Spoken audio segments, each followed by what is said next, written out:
Will Kamala Harris pick a liberal soulmate or someone like Roy Cooper, or Mark Kelly, or a red state governor like Andy Beshear? That would be a fun debate to watch. A swing state Democrat versus a California liberal. They could debate the influx of migrants and the impact on schools and teachers, or what exactly Harris did after being put in charge of the border, or why she raised bond money for violent protesters. They might even ask whether she called the families of people murdered by unlawful immigrants, or ask about fracking or California's energy issues. Maybe her running mate can find out why she skipped Netanyahu's speech. Our next guest helped run a successful GOP convention. He was special assistant to President Trump, director of White House messaging, and worked in the intelligence community. Let's welcome Mr. Cliff Sims. Cliff, thank you for joining us. What are the best arguments against Kamala Harris? There's only a handful, but there's some Republicans talking about race and gender, which to me is just dumb and not helpful. What are the best issues to prosecute the case against her?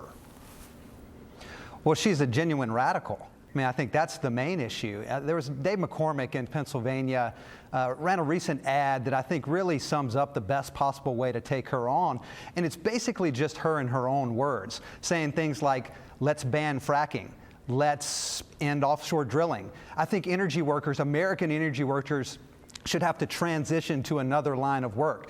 Let's ban ICE. Let's end immigration and custom enforcement. Let's give illegal immigrants free health care. In fact, let's decriminalize illegal immigration in general. This is someone who voted to preserve NAFTA, the very trade deal that hollowed out these states in the middle of our country. The industrial base is just gone as a result of what she did there. On issue after issue, she's out of step with the American voters, and the more that we're prosecuting that case, the better chance that we're going to have to beat her. And the good news is President Trump is the best in the world at prosecuting that case, and he's got a great running mate, as you just heard from J.D. Vance, who's going to really be able to go into these states in the middle of the country that have been most negatively affected by those policies and prosecute that case better than anyone.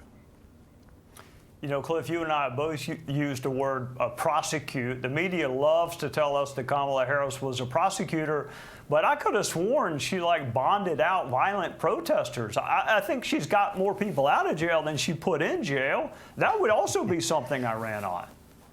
No, I think that's exactly right. We saw this in the protests, the Black Lives Matter movement.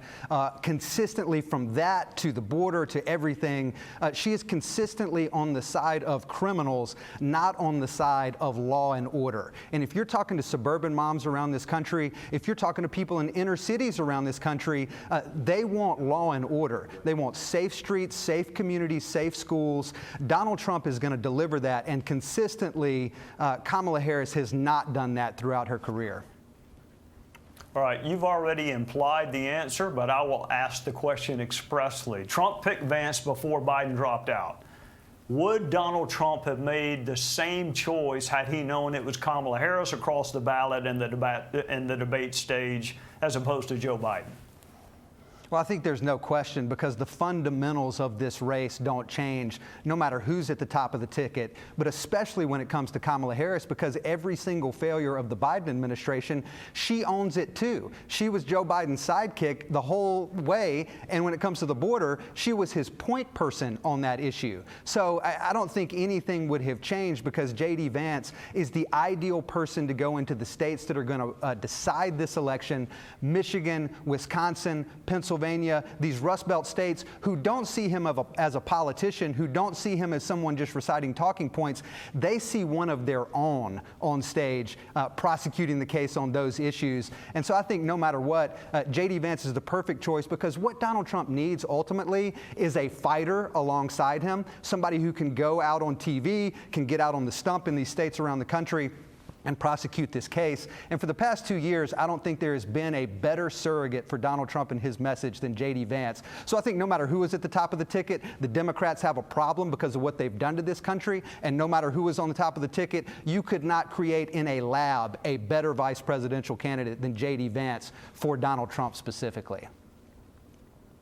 Cliff Sims from the great state of Alabama. Congratulations, by the way, on the role you played in the convention. I have not heard a dissenting word, and that is rare in the Republican Party, not to hear a dissenting word. So congratulations on a well-run convention.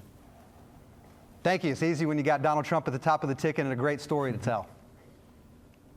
Cliff Sims, thank you for joining us on a Sunday night. Hey, Sean Hannity here. Hey, click here to subscribe to Fox News YouTube page and catch our hottest interviews and most compelling analysis. You will not get it anywhere else.